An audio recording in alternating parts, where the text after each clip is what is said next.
लुकमान ने यह भी कहा कि बेटा, अगर कोई अमल चाहे राई के दाने के बराबर भी छोटा हो और हो भी किसी पत्थर के अंदर या आसमानों में मख्फी हो या जमीन में, अल्लाह उसको क़यामत के दिन ला मौजूद करेगा। कुछ शक नहीं कि अल्लाह बारीक बीन है, खबरदार है। बेटा, नमाज की पाबंदी रखना और लोगों को अच्छे कामों के करने का मशवरा देते रहना, बुरी बातों से मना करते रहना और जो मुसीबत तुझ पर वाक़े हो उस पर सब्र करना।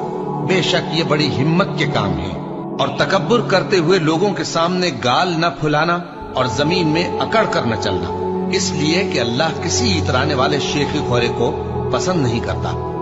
और अपनी चाल में एतदाल किए रहना और बोलते वक्त जरा आवाज नीची रखना, क्योंकि बहुत ऊंची आवाज गधों की सी है और कुछ शक नहीं कि सबसे बुरी आवाज गधों की होती है।